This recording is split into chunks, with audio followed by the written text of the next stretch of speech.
Thank you. Okay, welcome back to our second session of this training. I really apologize for the inconvenience that happened yesterday.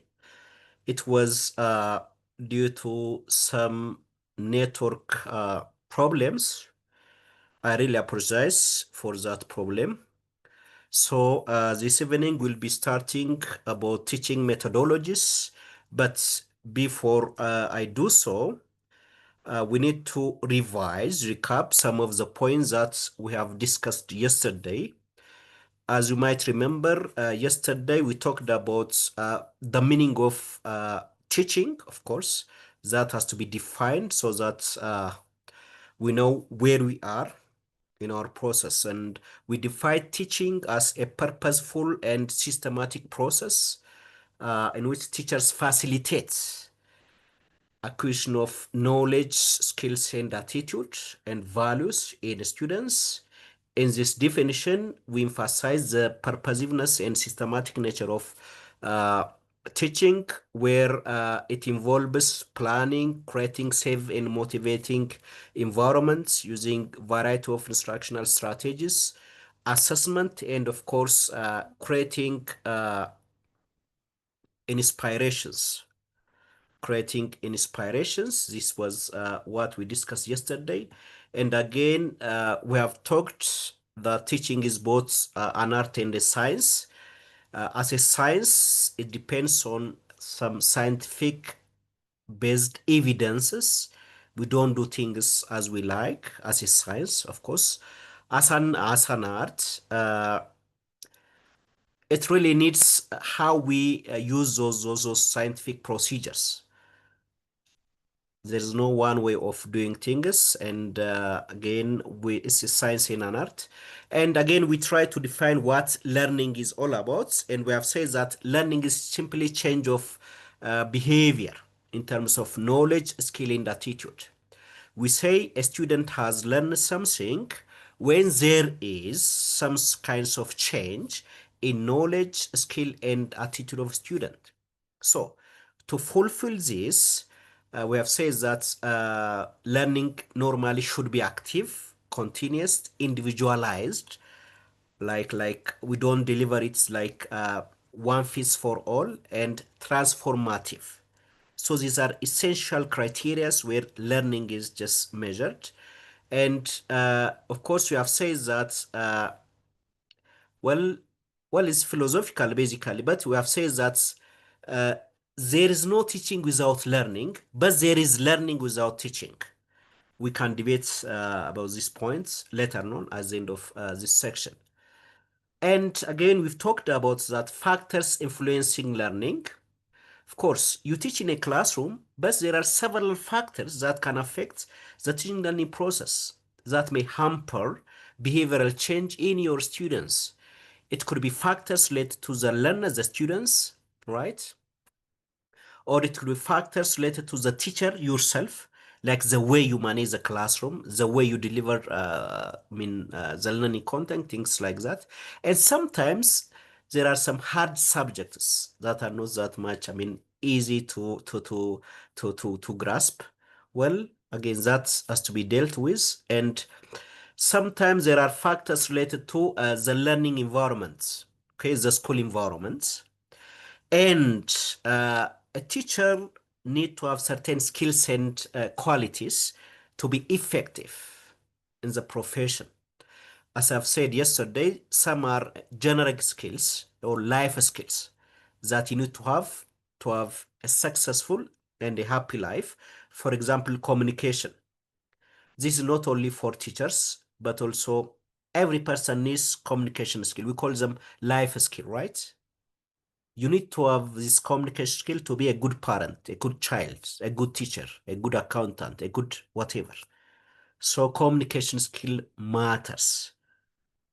This means you should know not only what to deliver, but also how to deliver your ideas. That really matters.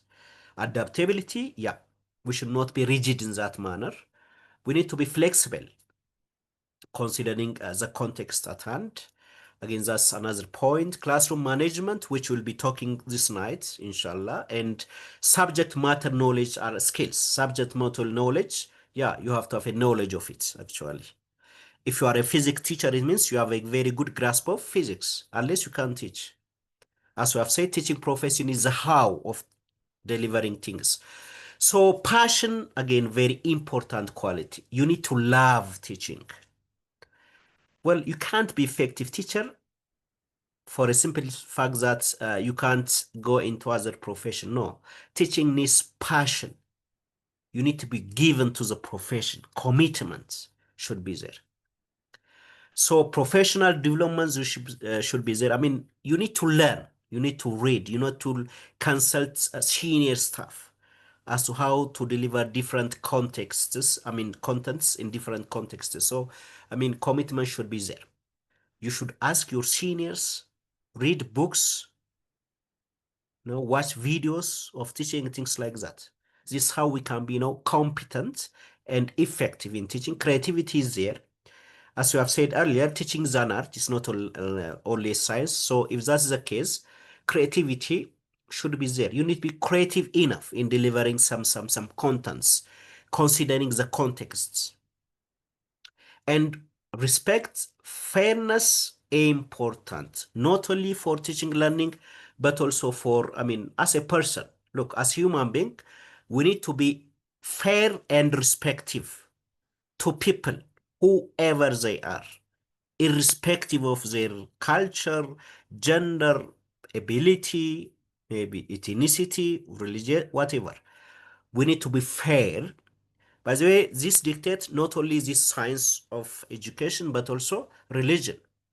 Religious tells you to be fair and respectful, right? To the poor, to the needy, to the people who are not that much, intelligent enough in doing things. Respect, fair. But when it comes to a teaching profession, this is highly maximized. Justice, fairness, and respect. Treating individuals with differences at equal level, right? This is what we'll be doing.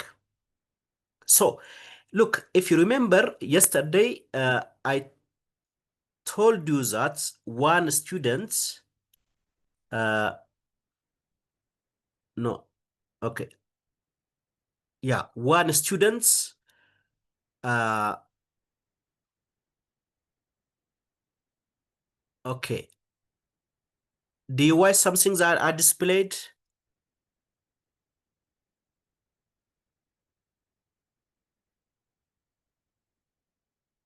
Okay, is that visible? Yeah, yeah, we see it. Thank you very much. Thank you. Yeah.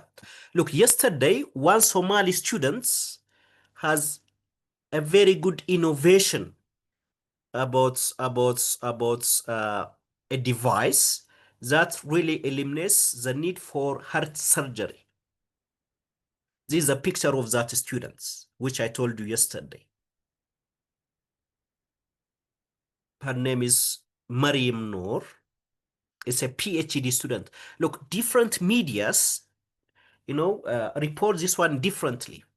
For example, one may say that a Muslim PhD student without considering, I mean, she's a Somali, or a Danish Somali student from a university in Denmark, or some might report as a female. Whatever the case be, look, she is a female where we normally, I mean, females are not that much active in education, especially in third world countries like in Ethiopia and Somalia. Like she's doing a great job, which is internationally recognized. Yeah, she's a female after all. Many females don't have opportunity to an education. But if they are given this kind of opportunities, look, they can contribute something to the world, not to females, not to Somalis, not to the Muslims, not to the blacks, but to the whole world. Look how education can emancipate. Look how education can, I mean, like solve problems of the world, not only her own problem, but also the problem of the world. It's very amazing, I mean. This is the result of quality education. If you read about Maryam, different, of course, reporters reported differently based on their interests. Some may say a Muslim, some may say a Somali, some may say, I would say, a female, some may say Danish, some may say engineer, whatever, anyways. But she is a Somali female, a black one, who discovered something to the world. Yeah, it's amazing. It's amazing. I really appreciate if you upload her through clapping. This is a world innovation, which has, international standards, right? This is how education should be. This is how education should be, and we are learning because, yeah, we need to produce this kind of students in our area. We need to have this kind of students in our area. Yeah. So, like, we are, as a teacher, wherever we are, because teaching is a science, we are producing students who can solve problems of the world. Of course, it can start from our localities, local areas, but that should not be, I mean, that should not remain there. The contribution should be worldwide, as you have seen to Mariam's contribution. Please Google her contribution, who she is and where she is from. Well, we don't matter about who she is, but what matter is her contribution. This is what quality education can provide to, people in the world.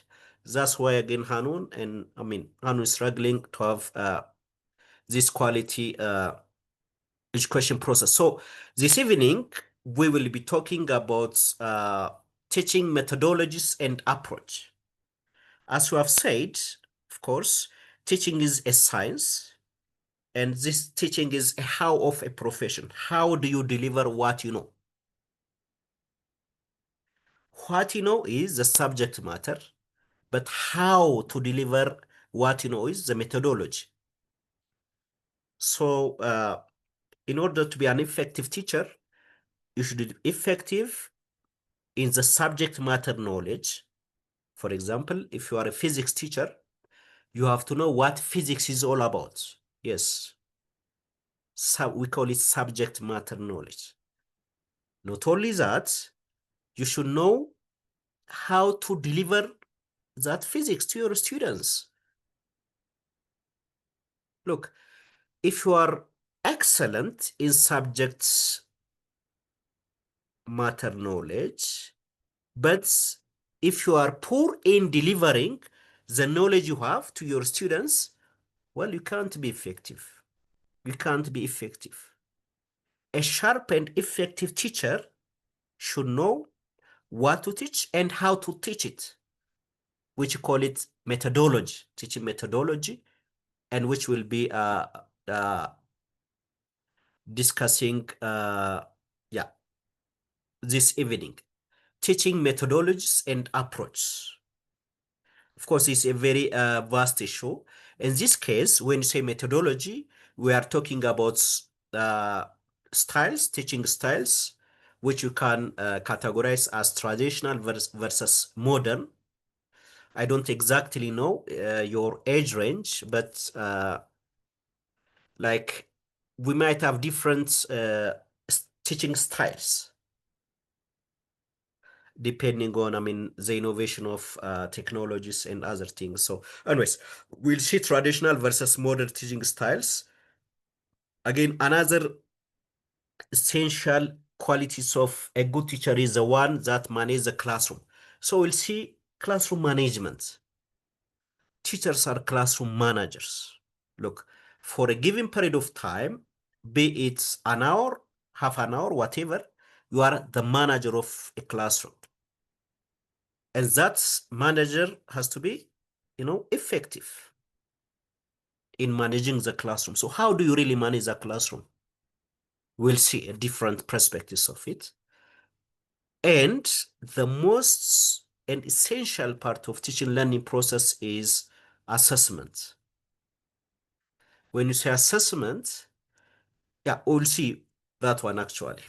It's not like this kind of training. Now you'll not be assessed. But a good teacher or part of a teaching is part of an effective teacher is a good assessor. What is assessment? What is evaluation? We'll see this concept this night, inshallah. So, okay, let us see this generic skills in classroom instruction before moving to the traditional and modern approach. Uh, Look, as a classroom instruction strategy, techniques, you need to engage your students. You are not the only one in the classroom. There are many people in the classroom. As I've said in the definition, your role in the classroom is to facilitate learning. So, to facilitate learning, you need to engage your students. You yourself should not talk. You yourself should not decide, right? Yeah, let you engage your students in the process.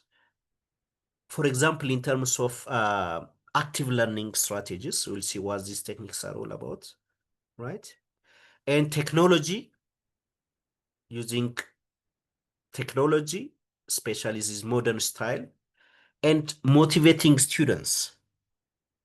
Sometimes students may get bored, but as a teacher, it is your responsibility to motivate them.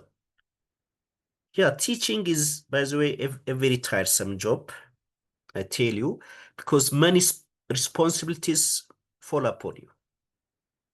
So if they feel sleepy, if they feel bored, if they feel whatever, it is you who really motivates them so that they can be active and interactive in the classroom. I mean, we have got lots of responsibility in the classroom. Another one is differentiated instruction. Again, this is a very modern approach, basically. This simply means consider the unique nature of your students. We are all different, by the way, in this world. We can have some similarities depending on the criteria you consider, but we are all unique. For example, no one is similar in terms of these fingerprints, right? We are all different in terms of these fingerprints. This is how unique we are. So, as a teacher, you should consider students' diversity. Diversity in terms of several things, right? In terms of gender, in terms of, I would say, ability level. Some are active, by the way. Whenever you tell something, they easily grasp the concept. Others are not. Look, some understand easily and forget easily, but some understand a little bit late, but they memorize it for a long period of time.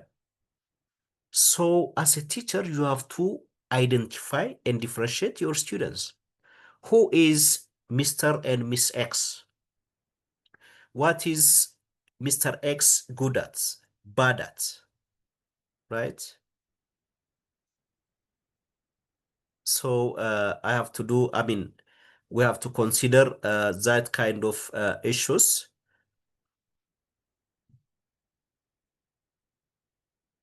Okay, thank you. So after we have identified who is who, then you have to tailor instruction to meet individual needs. What do students who have got maybe less ability needs from me as a teacher? How can I support these students who have got some less abilities than the others? And what support those students, for example, who might have kind of disabilities, short-sightedness, long-sightedness. Expect from me just as a teacher. This is what you have to know. And so how can, again, I group students, diverse learners? Students who have got good ability, students who don't have good ability. So how can I categorize these students? It's a philosophy that we need to, consider in the classroom. As I've told you, it's a science, and we have to know this kind of issues. Another important concept in the process is feedback. Feedback. Feedback simply means knowledge of results. Like you give certain cues to a student, then you correct it, who responded correctly and who is not. And when indicates the weakness and the strengths of that student, we call that simply feedback. In simple terms, when you respond to your students that question number one is right, question number two is wrong. This feedback. Why wrong? You have to explain to the student. So, if that is the case, a student's learning can be enhanced in a better way.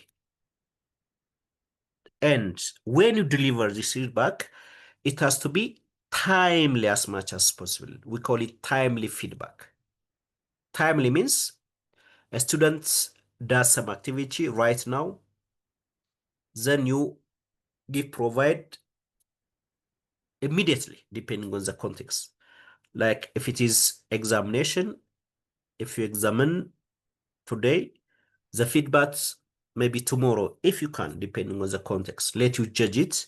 But as much as possible, consider the context you are in, feedback should be as immediate as possible. As immediate as possible. And look, whenever you give feedback, you need to have this sandwich style. Look, when you eat egg sandwich, for example, there is one bread above, there is the egg inside, in the bottom, there is another slice of bread. Between the two slices, there is egg. Look, when you say sandwich, in the first slice of bread, you talk about the strengths. You did that things correctly. That is very good.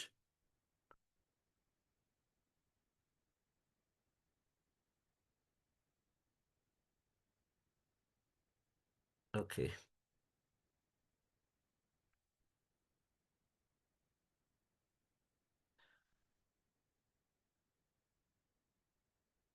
I think I'm audible, right?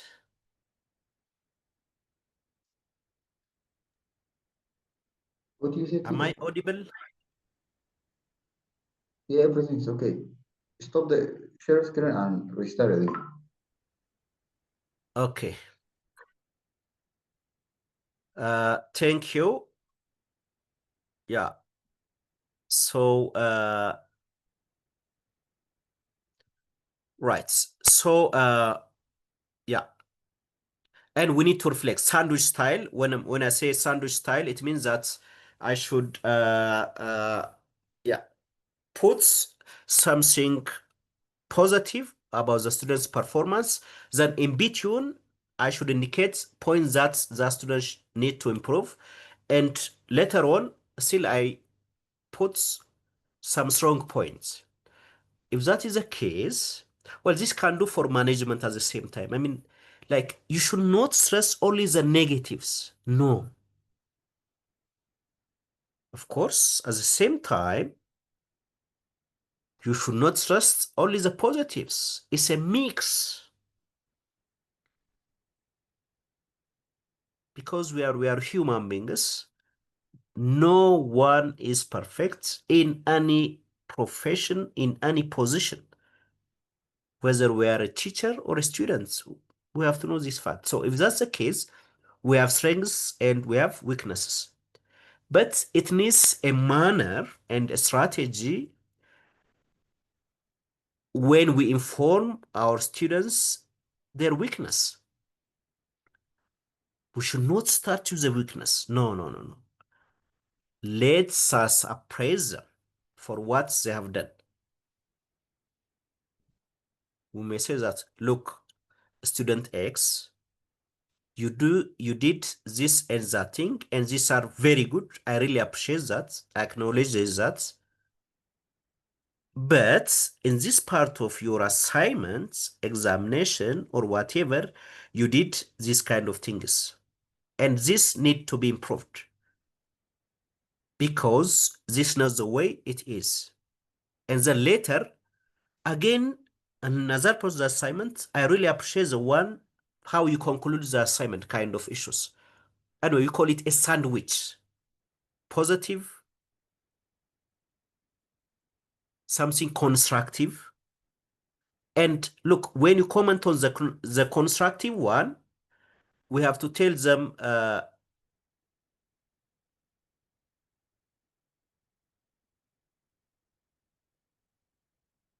okay, thank you. Well, some students are sending me some text message. I'll read it later and I'll respond as much as possible. Thank you. Yeah, yes, thank you. Yeah, one of your students tell me that how can all students improve knowledge or their knowledge? Like, it's our attempt. As I've said, if students are not learning, it is our responsibility as a professional. How can we manage so that every student can understand what we are teaching? This simply goes to the previous points, which I mentioned. The first one being, yeah, like engaging students, engage them. Look, if students do not respond or do not ask to your questions, it is you who check. Like, student X, do you understand this one? Can you tell me about this? So now you really see if your student is in line with you or not. Then if that is the case, you have to manage every student together. So every student is not the same. If that is the case, you have to provide, yeah, individualized. Thank you. Okay. Let us put this one at the end of our lecture. And yeah, another important point is teaching styles. Generally, we have two categories of teaching styles. Two categories of teaching styles. We normally call them traditional, and another one is modern. Well, sometimes when you say traditional, it looks as if it's old standard, but it really contributed a lot. But let us consider the context we are in. Now, we'll see these two strategies. Traditional teaching style and modern teaching style. And if among you there are teachers, let you consider what kind of teacher you are, considering these criterias. And again, if you are not a teacher already, then you'll judge which one would suit your students so that they can bring change in terms of knowledge, skill, and attitude. Traditional teaching style, the teacher normally is considered as the source of knowledge. The teacher does everything in the classroom, he or she is the only source of knowledge. Every decision is made by the teacher with no involvement of students, like when setting rules and regulation. It's traditional that we have been just brought up. The teacher knows all. The teacher knows everything. This is traditional. But in modern style, the teacher is not considered as the only source of knowledge. Rather, the assumption is with this cognitive style, every person has got certain knowledge. Then the role of the teacher is facilitation, guidance, and collaborator. Meaning, like if you give, for example, certain kinds of equation like simultaneous equation in mathematics, you give certain exercise to a student, and the students might come back with different answers. So there, as a facilitator, you don't have to tell that the student is right or wrong. No, you don't have to tell directly that the student's right or wrong. No. Rather, you have to facilitate learning. When I say facilitation, like, look, there is step one. Step one may be okay, but step two may be wrong. Then you don't have to tell that step two is wrong. Let you ask yourself, okay, student Abdi, do you think step two is right? Compare step two with A. Look the error in there. If the student fails to identify the error, just hint something like, let you change this one to this value, and I will come back. So after look, you have given some time to the student. The student tries to figure it out by himself or herself. So when step two is corrected, possibly step three needs some change, finally leading to the correct answer. So you are the facilitator. You don't have to tell the answer to a student. Facilitates, guides the student so that the student can himself, herself reach to certain conclusions. That's why I call it teachers as facilitator in a modern sense. In traditional sense, we simply mark an X mark and write the correct answer. But in modern, no. The students themselves are allowed to dig out their errors and correct themselves. Another important point in traditional compared to modern is that in traditional teaching learning process, it's all teacher-centered. The teacher does everything.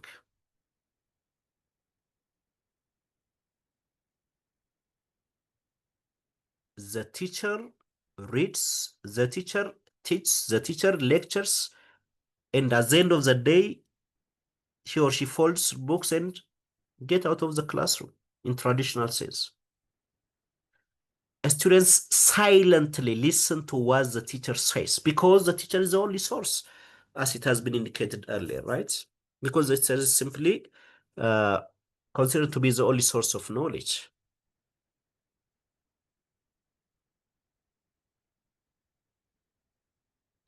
But in learner-centered or modern teaching style, it's learner-centered. Look, it is the students who want to be changed.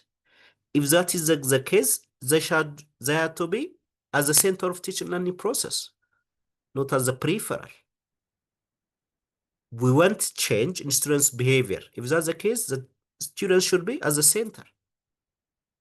So that's why I called it student-centered or sometimes learner-centered approach. This simply, rather than the teacher, the students play the majority roles in the classroom. They participate, they question, they answer, they discuss different things. They manipulate the class activities. They do group activities and things like that.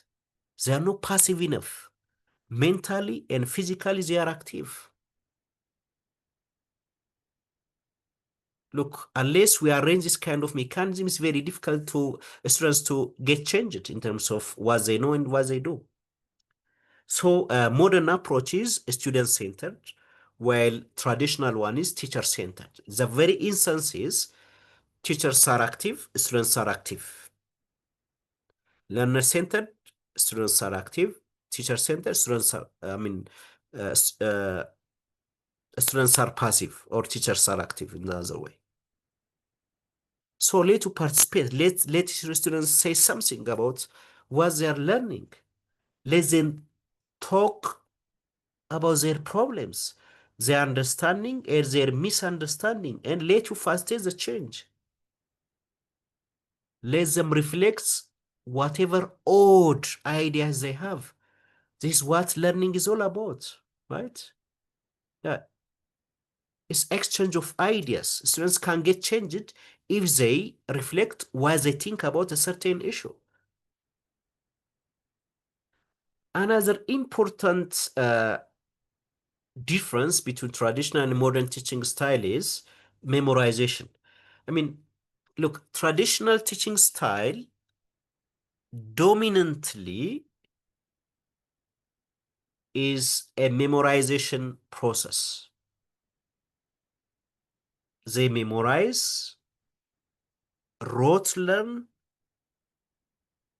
facts and informations. Means, look, they do not manipulate information from different perspectives. They go line by line. They read the lines, rote learning, without analyzing what that fact is all about, without relating this knowledge to their experience. That's what we call it rote memorization. Their very purpose is to pass examination. So once they use that information for their examination, done. But that's not what learning is all about. Learning is a lifelong process. Something that we have learned this classroom should be applied in our real life context. If that's not the case, we can't call the learning process to have quality.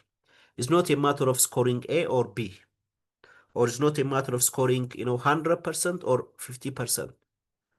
Learning is all applying what you have learned in a real context. It's solving problem, like Miriam did.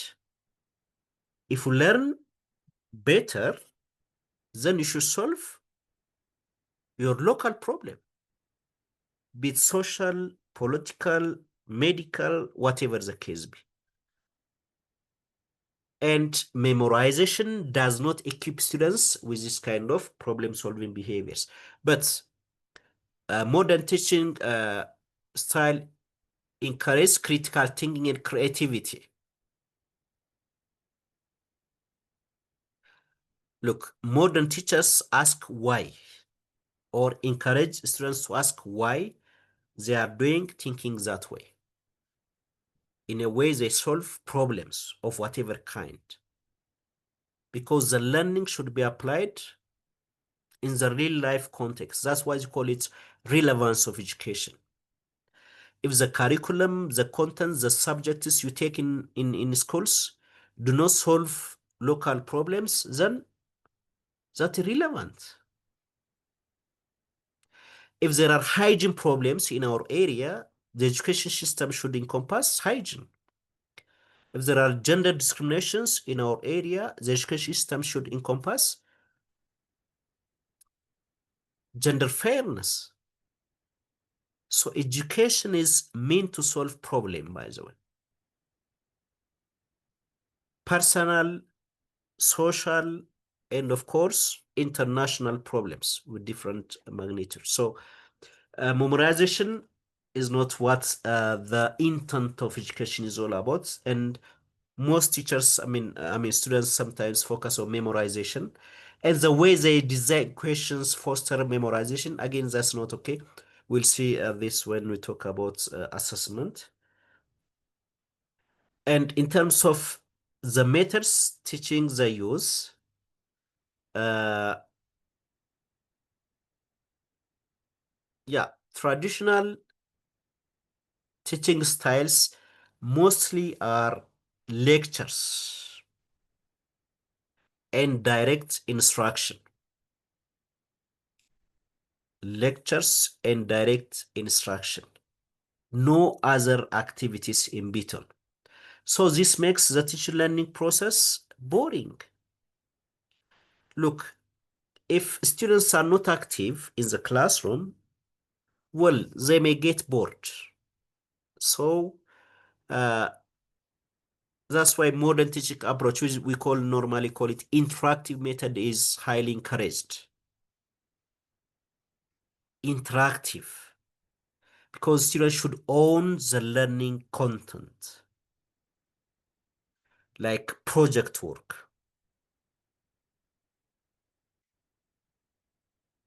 or discussions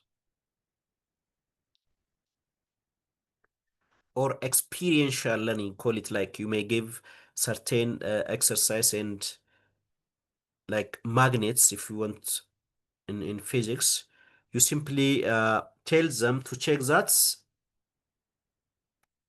as their home. Experiential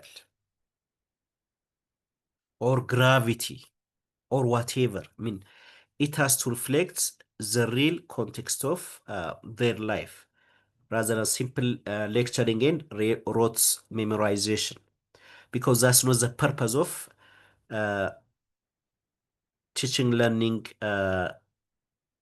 process. And the other difference is on learning goals. Traditional style focus on content knowledge. These teachers, students, or school environment does not foster, I mean, skill development or a knowledge that contributes to solving the local context. They focus only content knowledge. They applaud the student who scored 100 out of 100. But when the students ask to relate that to the real context, well, the student may fail. That's not what learning is all about, by the way. It's not content mastery. The end goal of learning is application solving problem. Look how education solved different problem of the world. Look, transportation, airplane transportation. Ancient people used to walk on foot. Then car technology appear.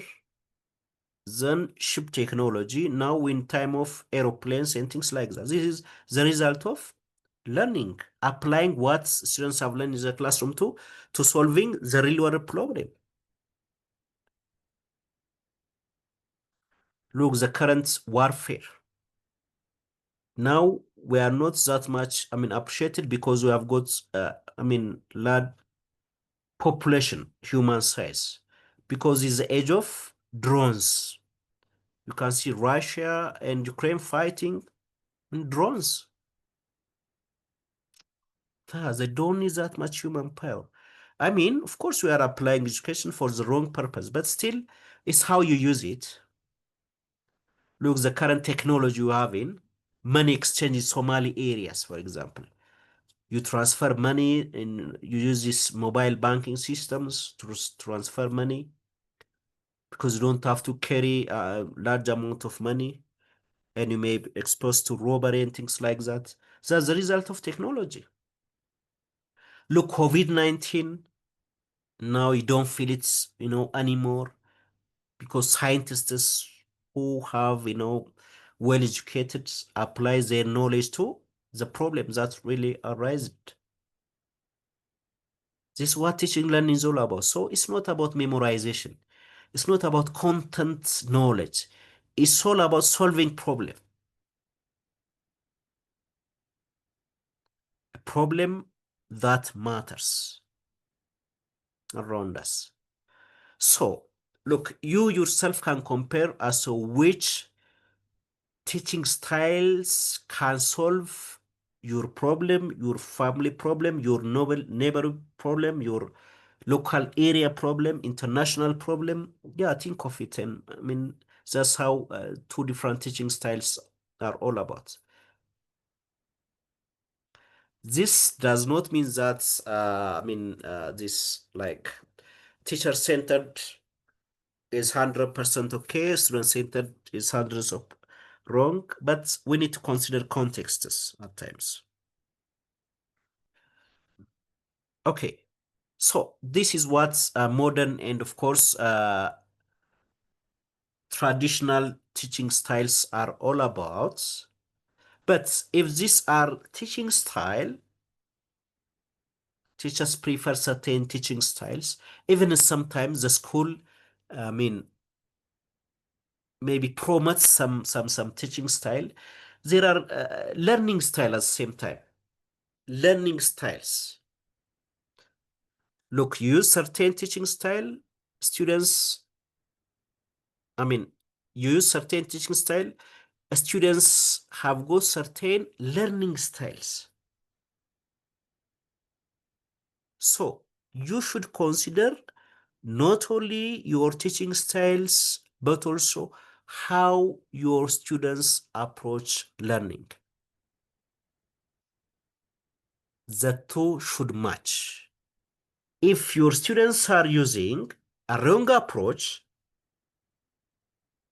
that does not promote them to apply their knowledge to the local context, you have to guide. As I've said, teaching is all about guiding, facilitating change, and informing students when they are, having, uh, I would say,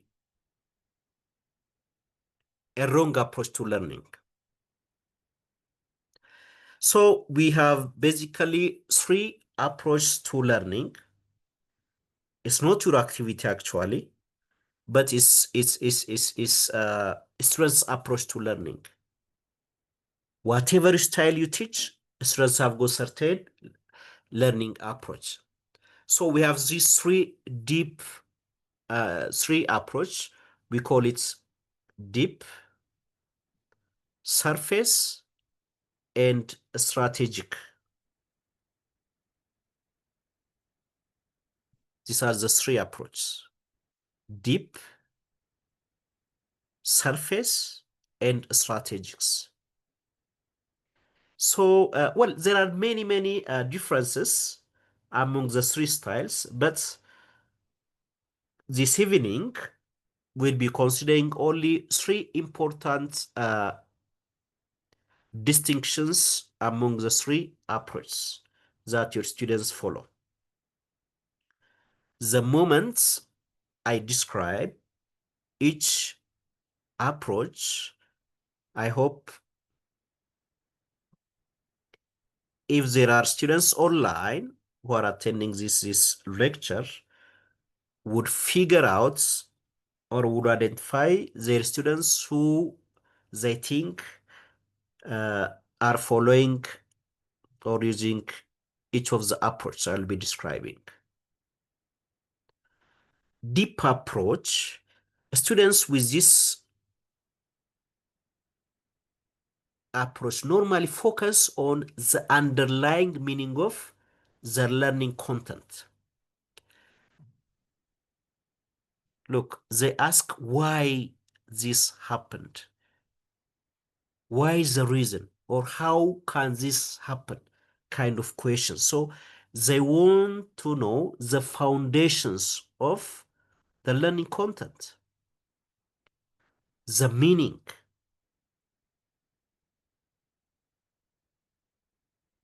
This is what they want to know. They analyze, they manipulate the information differently. So they want this the underlying meaning of the content they are attending. But in surface learning, they simply wrote memorize. Students who have got surface approach to learning repeat facts again and again. They repeat facts again and again without asking why and how. They repeat it again and again, without asking why that happened. For example, in elementary science, I would say, early in the morning, you have to brush your teeth. So a student with deep approach may think that why should I brush my teeth in the morning? What if I don't? Kind of questions will be analyzed. But for the service approach learning student, like the student might know early in the morning, children should brush their teeth. In the examination, if a teacher might ask that, why do we need to brush our teeth every morning? A student with surface approach learning may not answer this question because the student simply repeated the information without knowing it, with no underlying analysis, with no asking why or how. So the students may fail in the examination because the approach of learning is wrong. So we, as a teacher, we have to identify like some of the factors that affects learning are learner related. One of the learner related factor is approach to learning. If students use surface approach, they fail. Obvious. Look, when we say strategic approach, uh, look, these people are very wise, by the way. Strategic approach, these people are very wise. They are just in between the deep and the surface approach. What they ask is, how can I get good grades, parent? If they get good grades through deep learning, they follow it. If they get good grades through surface learning, they follow it. That's why it's called strategic. What does this examination needs me to do? Deep approach, they proceed. Surface approach, they proceed. Because they want to get grades. And they don't do the same active for all teachers. Look, even some teachers encourage surface approach learning. Their questions are very easy, memorization of facts. But some teachers' question may demand further analysis of concepts. So in that case, strategic approach learners adjust themselves based on the teaching style of the teacher. We call them strategic. But uh, the deep approach, they don't care whatever the teacher does. They still are deep. The surface approach, they still are on surface approach. They don't care what the teachers teach or how the teachers ask question. But the strategic, as the name implies, adjust themselves depending on context. Their focus is great, parents. That's it. So another important difference between students who pursue deep approach, a surface approach, or strategy approach is method. Method, meaning how they study the content.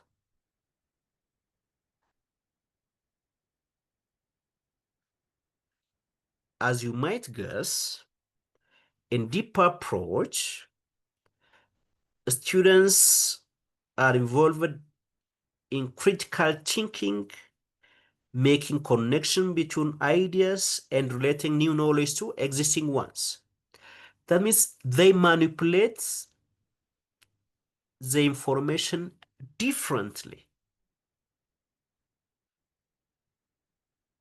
so that they will have the concept of it. Connections, relation, contrasting, and anything. Even they may relate to their own life, experiential learning,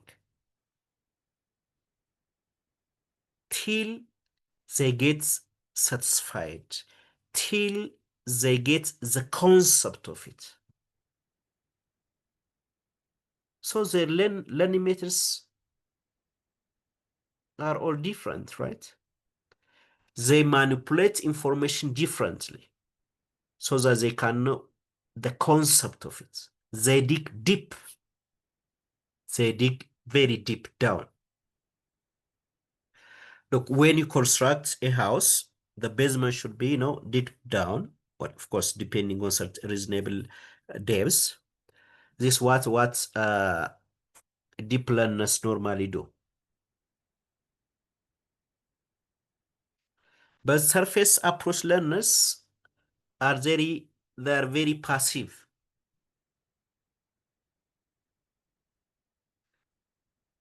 They don't act and interact with the information at hand. They don't do that. They simply repeat the material. Repeat.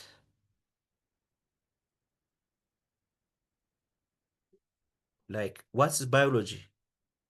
Biology is the study of living entities. Biology is the study of living things and entities. Biology is the study of living and I mean, it's tiresome. We call so normally it's called we call it donkey's work. Donkey's work may be heavy, but doesn't need intelligence, right? No, as human beings, we are very intelligent, so we can manage things easily in a better condition without much worry. But surface approach, oh, they exert much load, much energy because their work is repetitive. It's not intelligent enough. They lack strategies of memorizing the concepts that they have learned. They repeat it. 1, 2, 3, 4. Look, if I give you my number, you don't have to repeat that number, right? If I give you that number, you relate my number to yours or to the one you know before. In that way, okay, Dr. Irgalam's number is simply changing the last digit from 91 to 94 kind of issues. Or Dr. Igalam's number looks like my number, my wife's brother, sister's number, except changing this one. Then done. You don't have to repeat the word again and several times. No. Relate that number to the one you know before. This is what deep approach learners do. But this surface approach, they repeat the number and it's donkey's work, right? It's tiresome, I mean. Even it makes teaching learning boring. That's why sometimes they don't like to learn or they become absent from class because the strategy they use is tiresome and not effective. And it is us, by the way, who can change this kind of, learning style. It's us. It's teachers' responsibility.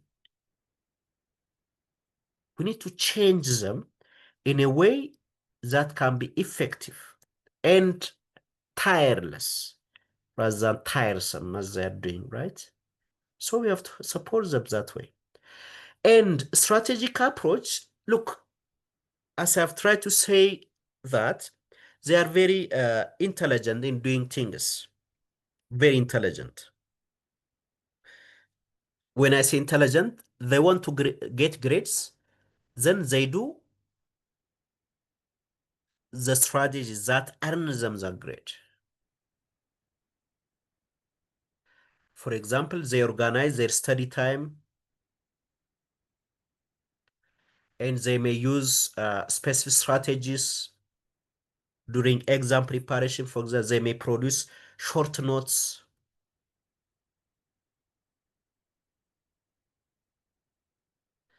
or they stay late nights when if the exam is tomorrow,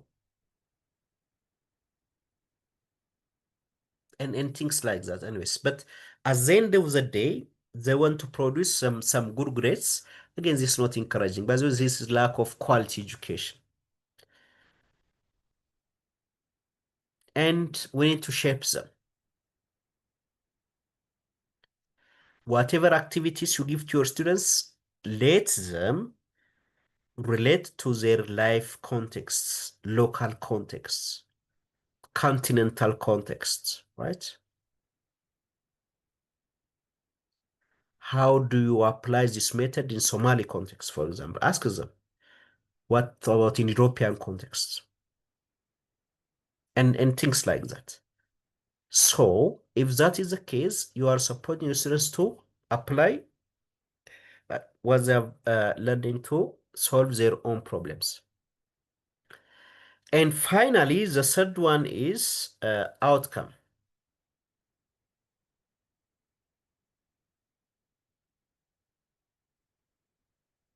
The way these students rate their success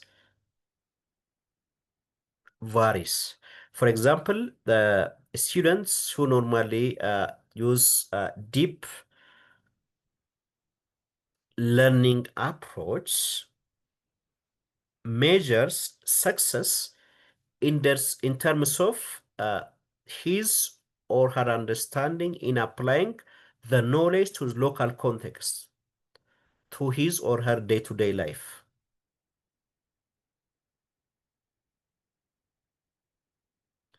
When things are applied in local context to one's life,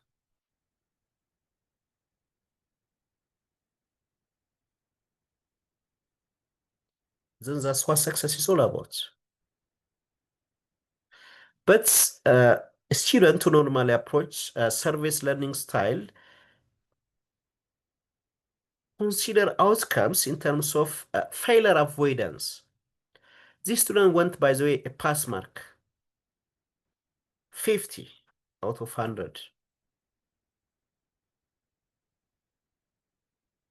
The major concern of a student who normally focus on service approaches not to score less than 50,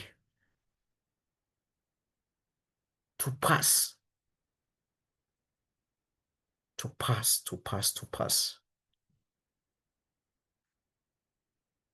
50, 51 is okay.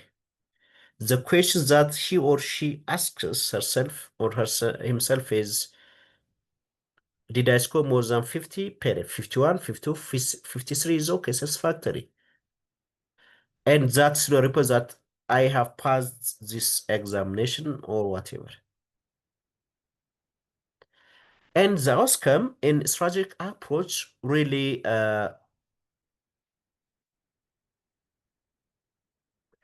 measured in terms of the scores. This student may ask that I have scored 190, 95 kind of issues. Is not as low as the surface approach learner, is not as applicable as deep learner approach. Rather, the student normally asks, grade level, A, B, C, or 100, 98, 95. Contextual knowledge does not cancel. So these are the difference between the three learning approach. Look, it's not only what you teach or how you teach, but also how your students learn that makes them successful or not successful. You should consider not only your teaching method, but also your students' learning method.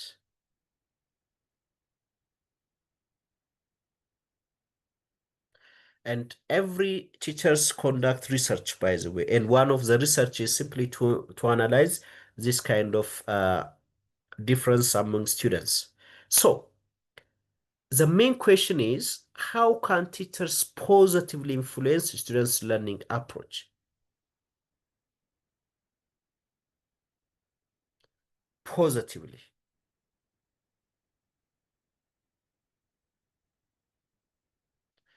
You are a classroom manager, you are expert. Your role is to change a student, to bring knowledge, attitude, and skill change in a way it serves others and himself or herself. When you say positive, it should serve the students and it should serve others around him or around her.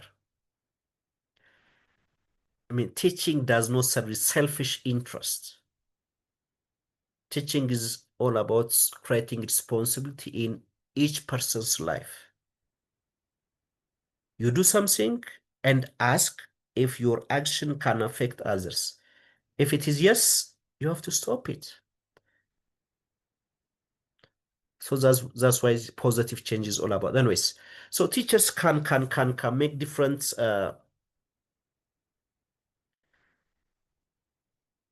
difference in learning approach of students in different ways. In different ways. Look, one method which we'll be looking later is the question type you ask your students. If you simply ask a question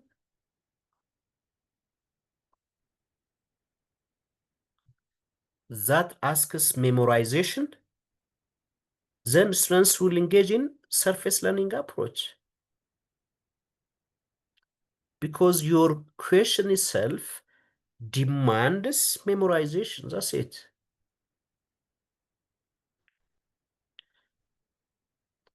But if you ask a question in examination, quiz, whatever, a question that really fosters creativity, application, then students try to study the way you ask them to answer.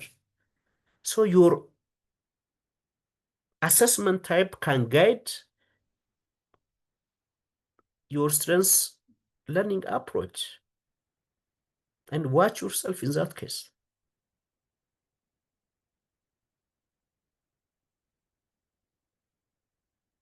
For example, if consider these two questions, and you can compare which one really demands more examination and less of information.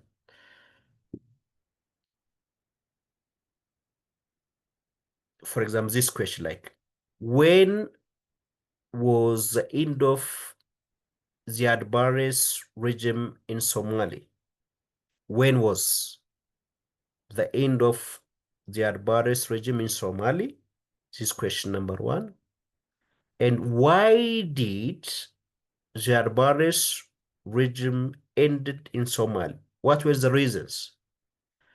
Look, if you ask these two kind of questions,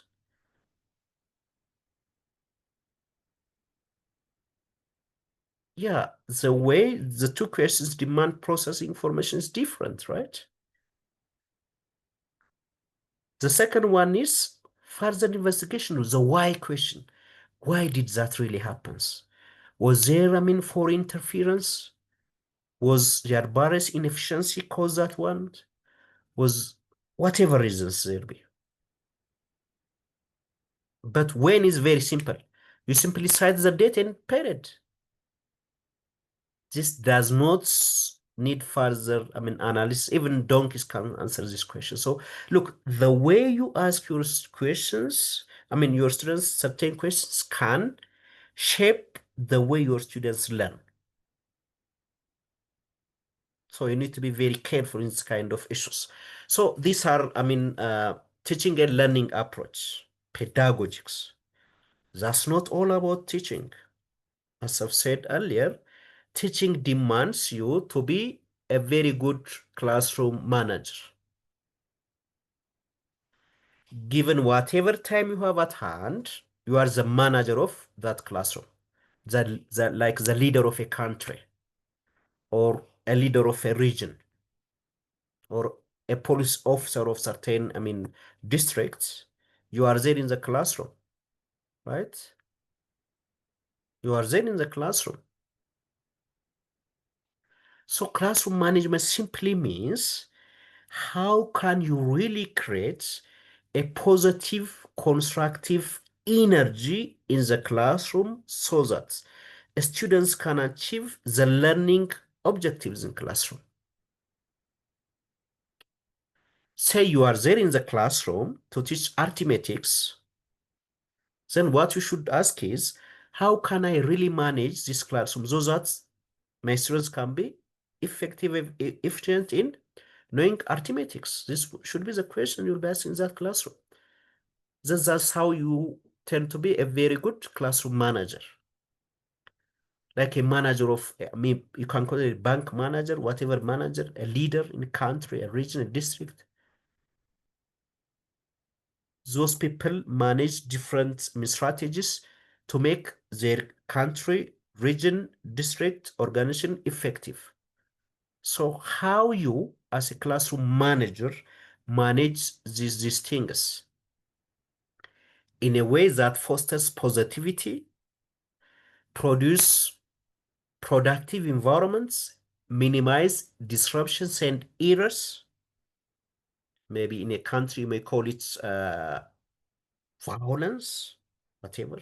But in classroom, minimizing disruptions in a way that encourage collaborations and foster student engagement, focus, and achievement.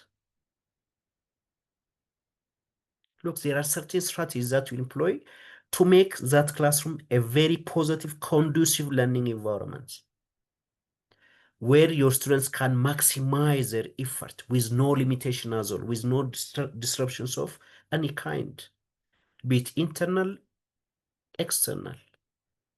How do you really do that? We call this classroom management. It's not minimizing only disruptions, by the way. It's creating positive environments. You have to know this one. How can you really make your classroom entertaining, enjoying, interesting to your students? What strategy do you employ? That's your role and responsibility. The overall issues of doing this we call normal is classroom management, but the much highly emphasized one is managing misbehavior. It is one aspect of course, classroom management, managing misbehavior. Sometimes this kind of issues, because of increasing misbehavior students, some people get out of the teaching profession only because of students' misbehavior. We should not give up, by the way. We should tackle, we have to struggle. We have to cooperate. Teachers need to cooperate each other and with the administrator in doing this kind of, teaching environment and of course, teaching classroom. So managing misbehavior is one aspect of classroom management. But what is misbehavior again? People have got different interpretations in misbehavior. Is there one kind of misbehavior in the classroom? Because what is misbehavior for one may not be misbehavior for another. What is misbehavior after all in a classroom, right? Look, misbehavior can be defined in this way. Look, any activity of a student outside a school and whatever the case be, that disrupts the normal, positive, effective learning environment is called misbehavior. If there is an environment that disrupts, interferes with the learning of either one, two, three, or whole student in the classroom. That's misbehavior. It's not about the number of students who are acting, but it's all about disturbing the environment, smooth flow of information, teaching learning process. That we call it, misbehavior.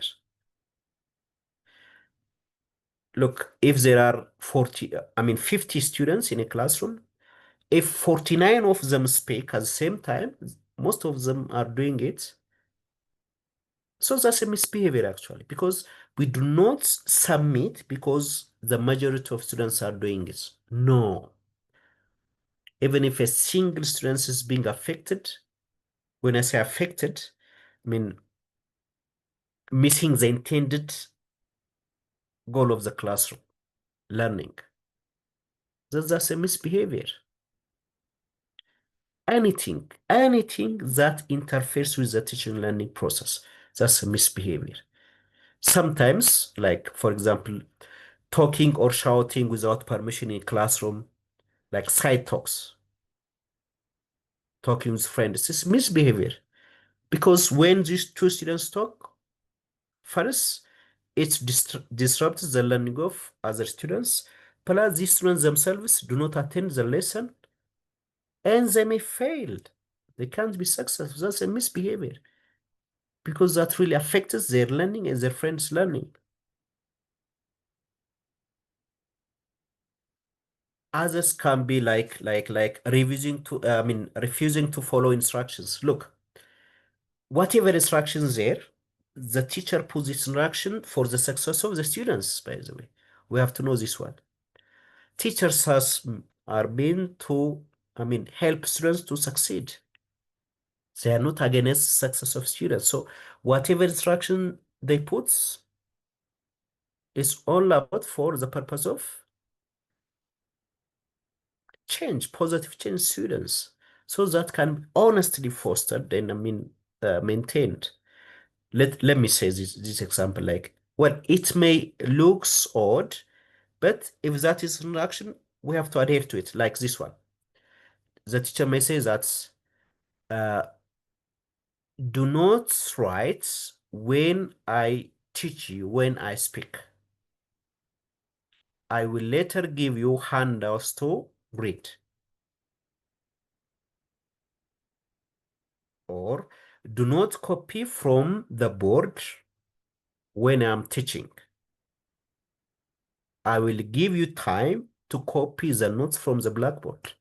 That's instruction.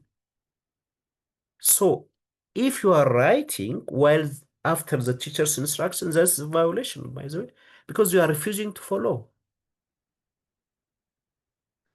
The teacher has promised you to provide you sufficient time to copy the notes, but you are refusing that instruction, and that's we call it misbehavior. It's not about no big deal. But whatever instruction you disrupt, that's misbehavior. So coming late class mostly happens, and leaving class without permission, misbehavior. Using mobile phones during class, misbehavior, because it interferes with the teaching learning process. So that's what misbehavior is all about. I'm stressing only on this misbehavior because mostly teachers get offended because of students' misbehavior. This is happening everywhere in the world. As teachers at any corner of the world, they tell you students' misbehavior. But we should not submit. We should not give up the profession we like because of students' misbehavior. We have to be, empowered to manage it. And we have these two types of managing classroom misbehavior. We have two classroom misbehavior management techniques. The first one is preventive. I hope you know this, what preventive is all about. To prevent means, yeah, countering before it has already happened, before it has happened. Measures taken before misbehavior. Like in health, if some of you are in health, maybe discipline in health is very often says that prevention is better than cure. This is what preventive is all about. Prevention is better than cure. Many countries' health policy is this one. Prevention is better than cure. Of course, cure is costly and prevention is less costly. So that is the motto. So preventive techniques and corrective techniques. Corrective is uh, after the misbehavior happened. Curative, sometimes like in disease, cure means, yeah. So curative or corrective measures after the problem, the misbehavior has already happened. So what are these techniques? First and only some points. I will tell you sample preventive and of course corrective techniques. Look, preventive techniques. In preventive techniques, set clear expectations. Please look, tell to your students what you don't like and what you like. That's the starting point. If you don't want your students to come late to class, please inform them ahead of time before punishing or frustrating them after coming late. By the way, this happens not only to classroom, but also even to our social lives. If you have a friend, tell to your friend what you like and what you don't like. Husband and wife, child and daughters, tell them, my child, my son, my daughter, I don't like this. Don't do this one. I get offended when you do this and when you do that. Look, without setting these expectations, it's not good to punish. Yeah. So set rules, set clear expectations. So what if these expectations are not met? Then, yeah, set rules, but do that cooperatively. Like in administration, democratic and these autocratic kind of governments. Democratic governments normally are participatory, right? They participate people in every decision they make. Tax decision, election decision, whatever, they participate people. So participate them, be democratic. Look, I don't want you to come late, my students. So what measures should be taken on a student who comes late to class? Let them specify.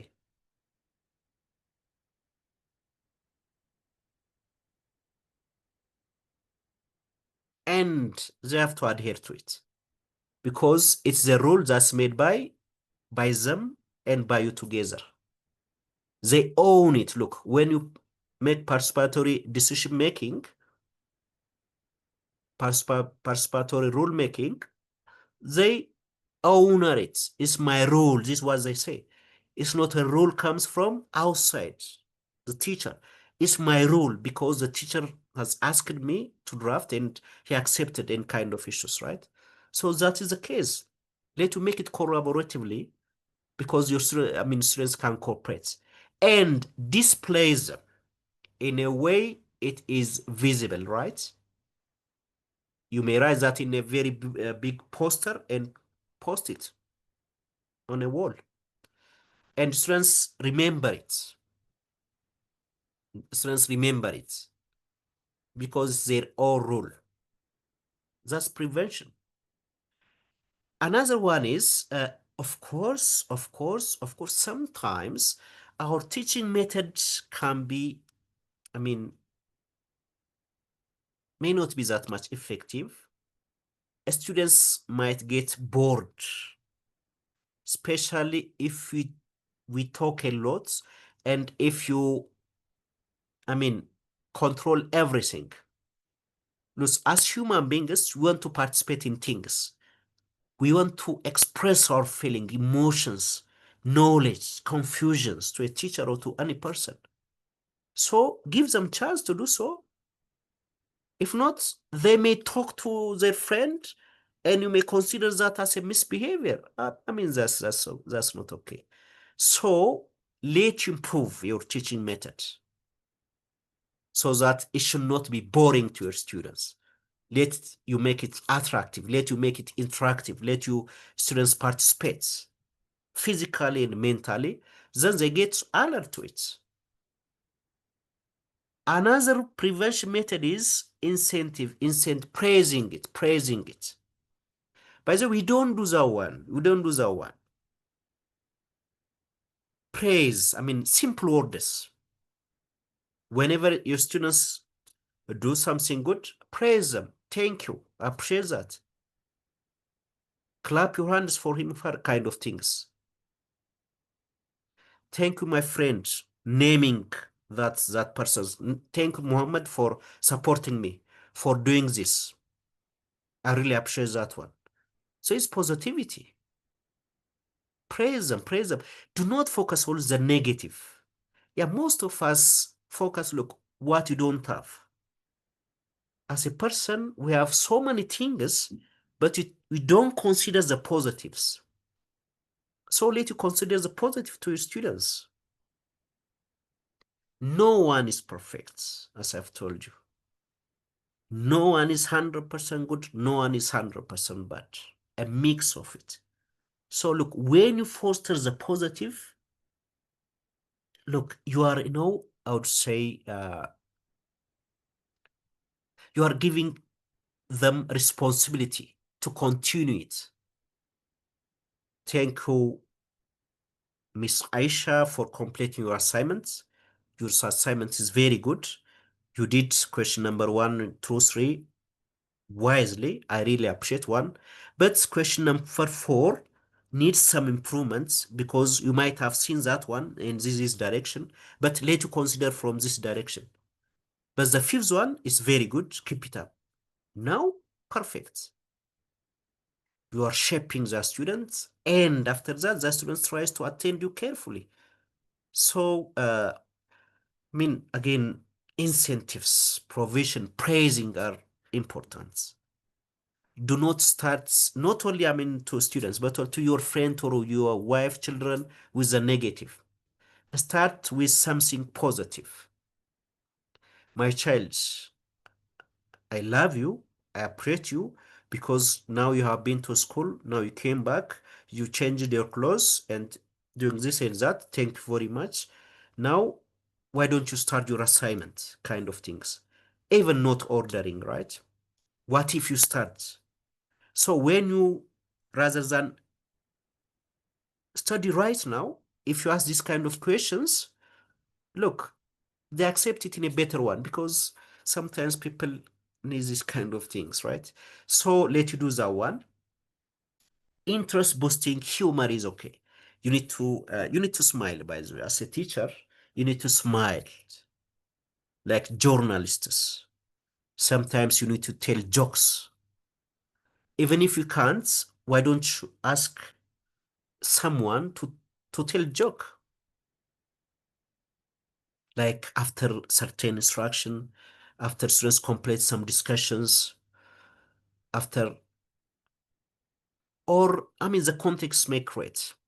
Look, once in one classroom, I gave a group exercise to students in a classroom, like five students in a group, and I was just rounding and checking if they are discussing or if they are on topics or not.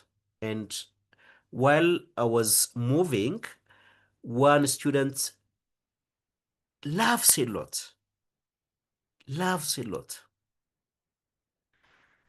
So I approached him and, well, I don't have to punish him. I have to ask the reason actually.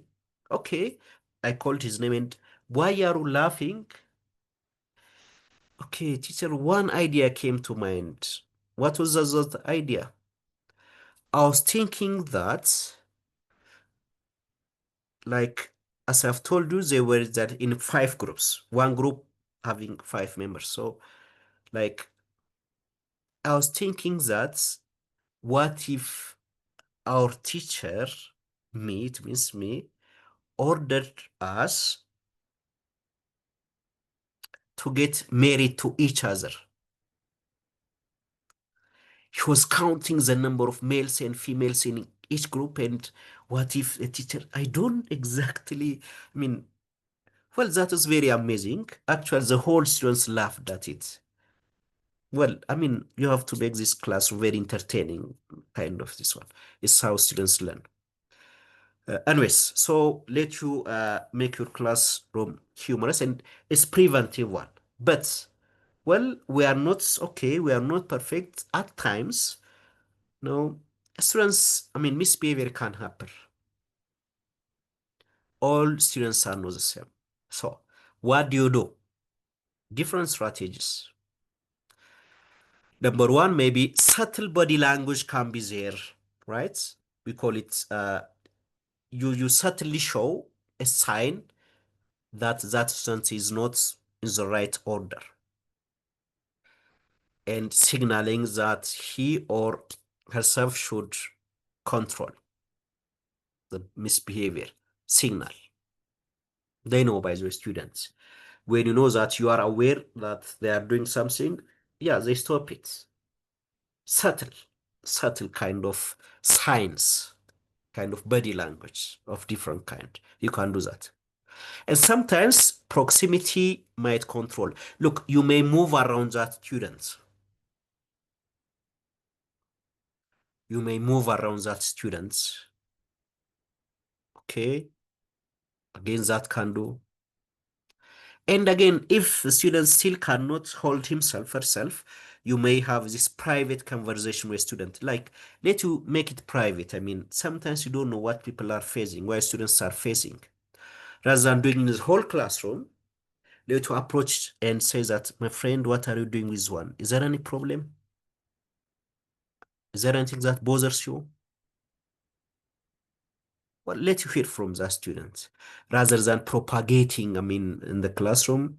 And yeah, again, retribution may be there depending on the risks that that students face. So these are some issues in classroom management.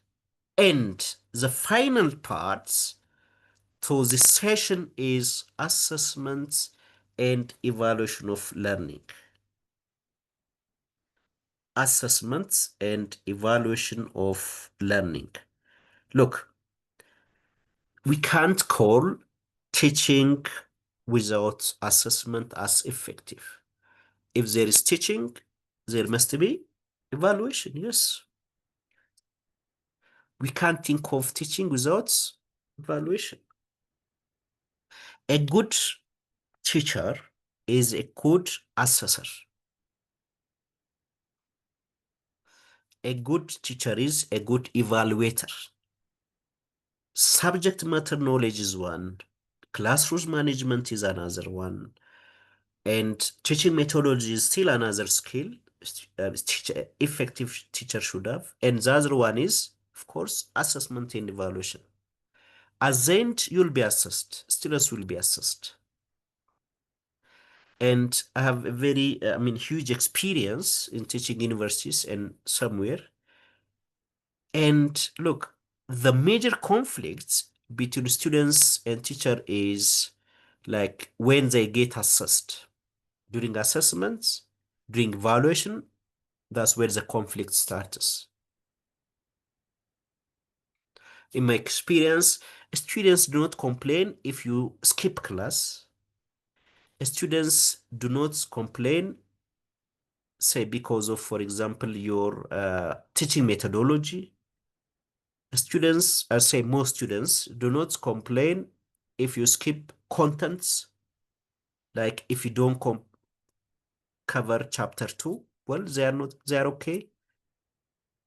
But if you if your assessment is not well organized and poorly handled, they complain it.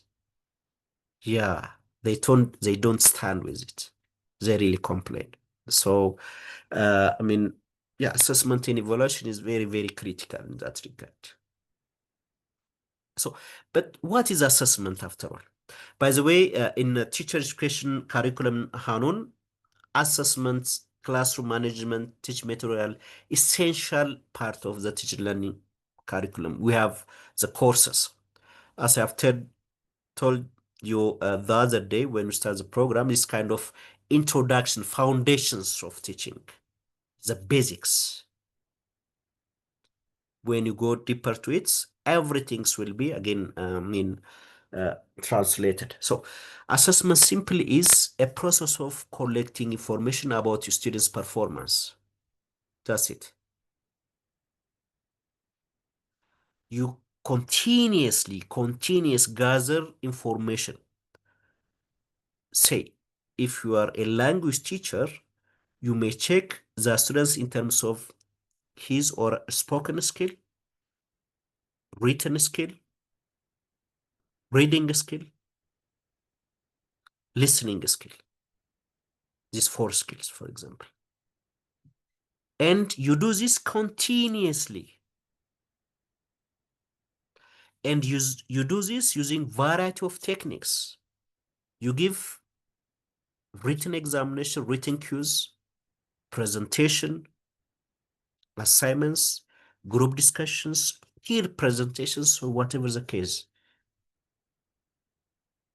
Look, you are doing this to have information about your students' performance in that subject before judging. Look, you can't tell about any person without having good information. You can't say some person is good or bad without having sufficient information about that person. First, you need to have information about that person, right? To say Mr. X is good or bad. Same is true to your student. Look, without continuously getting information about your students' classroom behavior, participation, confidence, knowledge, and other aspects, how can you really say your students is good or bad? You can't. So, after assessment, evaluation comes. After assessment, evaluation comes. Evaluation is simply making judgments about your students' performance after information has been collected. It means, like when you say that a student, let us say, Muhammad is excellent or A student, Aisha is B, Qadar is C, kind of marking. This is evaluation, but it comes after you collected sufficient information using variety of techniques. This is what assessment is all about. Use variety of techniques.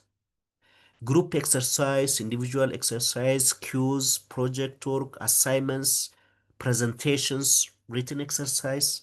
After many things, you come to the conclusion that this student is good, medium, or bad.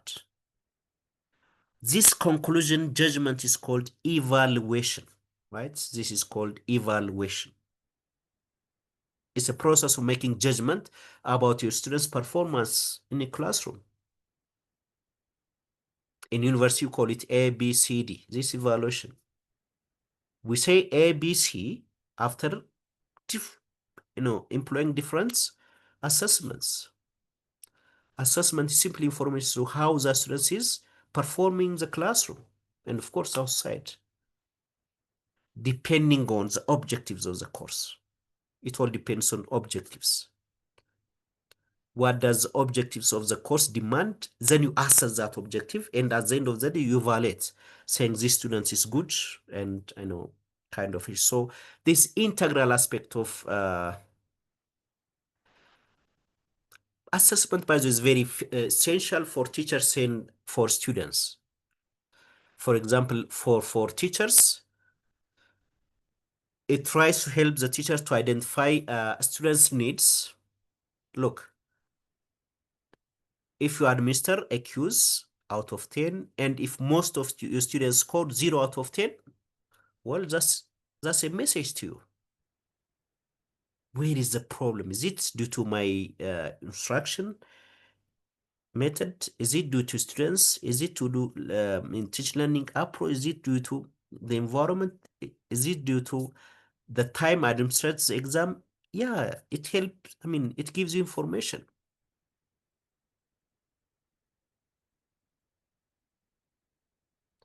And again, it's this helps you adjust as just, of course, your instructional method.